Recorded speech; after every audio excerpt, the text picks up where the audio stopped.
Today I've got a truly depressing clip for you. What's new there?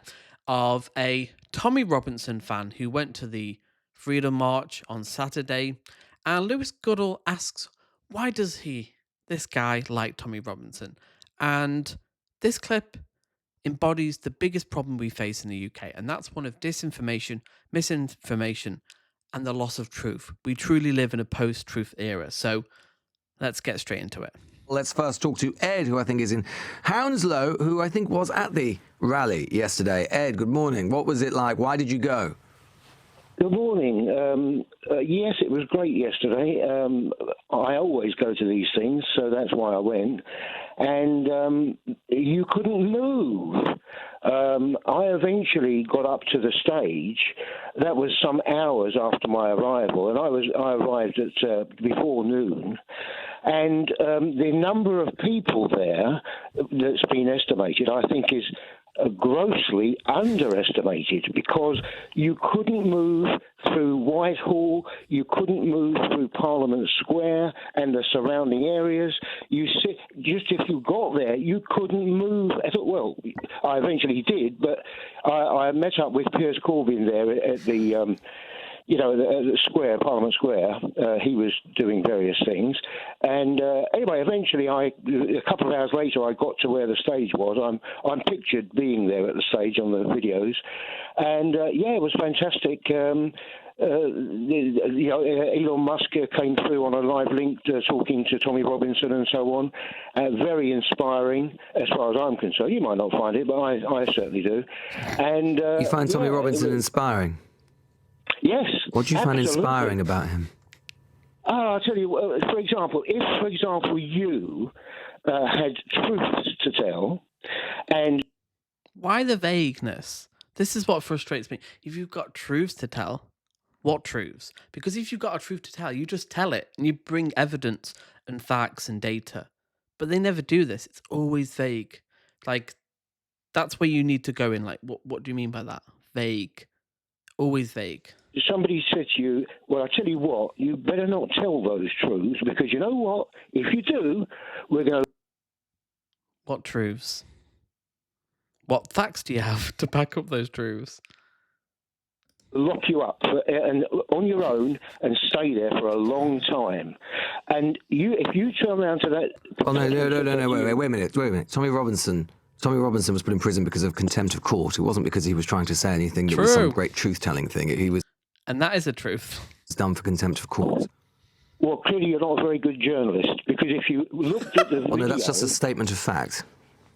Yes, I'm making you a statement of fact. If you looked at the video that was put out, you will see the people that lied in that situation actually telling you themselves. But he made allegations about a refugee boy. The claims were false. The court found him guilty of libel. He later admitted to having been duped into spreading misinformation. No, this is just a fact, Ed. I mean, it's fine. You can find him inspiring. I think he's a thug. That's fine. We can disagree about that. But we have to... There are just facts. There are such things as facts. Whether you accept them as facts or not is irrelevant. They are facts. No, they're not. No, they're right. not. No, well, okay. Yeah. Well, it is fact. He was held in contempt of court for showing a documentary that had proven lies. He was found liable for libel. This family had to change their whole identity, moved away because of the harassment and violence they had threatened towards them. Like, this is factual. This is reality. This is what happened. Like, you can ignore that fact and say Tommy's a great guy, even though of his numerous crimes, but you have to accept this is a fact. This happened. And he's trying to spin that and say, no, I got jailed for journalism. I'm telling the truth. No. This is not what happened. what I can tell you that the opinion that you're putting out... No, it's not an opinion, it's facts. It's not shared by the British people. Right. It's not shared by... Tommy Robinson is not a popular figure. Most people in the UK do not like Tommy Robinson.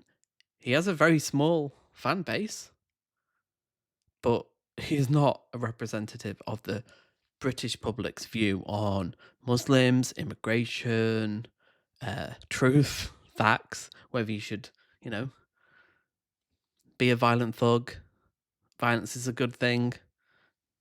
You think Tommy Robinson is a popular figure among the British public, do you? Well, I tell you... In which case, why weren't there 3 million people there yesterday, or 4 million people? There were about 100,000, 150,000 people. It's dwarfed by the sort of numbers that used to turn up to the Remain rallies during the People's Vote campaign, for example. That's not true. It is true. I've been to those as well. No, but I've been there. Have you been there? Yep. Have you been there? I bet you haven't. To the People's Vote rallies, yeah, I have reported from them. And I've been to plenty of Tommy Robinson protests as well. Let me tell you this. Also, the Iraq War protest in 2003, 1.5 million. 1.5 million. That is the biggest protest. And they're trying to act like this is the biggest protest in British history. No, nowhere near. Tommy Robinson is such a thug and such a racist and all the rest of it, yeah? Well, he spread lies about the Great Replacement Theory. He spread lies about white genocide. No, but it's just true, Ed. It's just true. You know what? The propaganda. All right. Just the fact. Again, Elon Musk has done it. Tucker Carlson does. Like, this is reality. Like, there are quotes, records of these anti-Semitic, often... all far-right conspiracy theories. But he's not far-right, he's not racist. Yes, he is. He wants to ethnically cleanse 1 million Muslims from the UK. This is never happening. I assume he supports remigration. Never happening. Far-right, racist notions that have no place in a democracy. Okay, Ed, like I say, you can find whatever thug you want inspiring. I'm not bothered, but I am bothered about the fact that you won't accept facts when they're put to you. The audience will, and that's fine for both of us. Let's speak now to... And this is how you have to deal with these people, because this is what we're up against. Like, most of my arguments, most of what I talk about on this show, this channel, is basic factual stuff that's out there. Like immigration, good. Trans rights, trans people are valid. People on the right are more likely to be lower IQ, commit more crime, more likely to be violent terrorists. These are all factual information.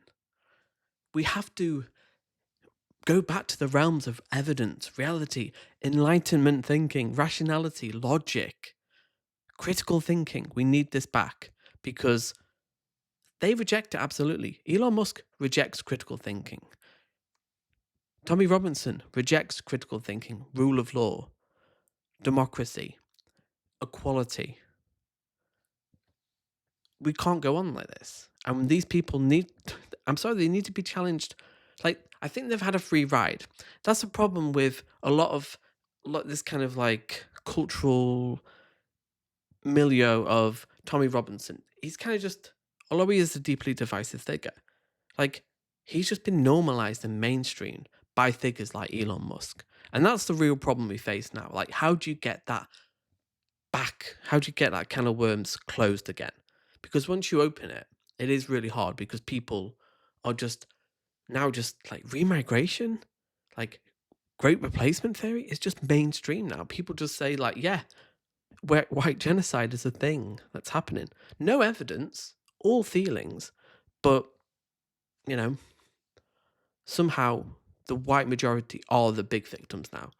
And this is the realms of fascism. And we need to be strong in our condemnation and bring back facts. Facts over feelings, baby. Right, there you go. Hit the like button and I'll see you next time.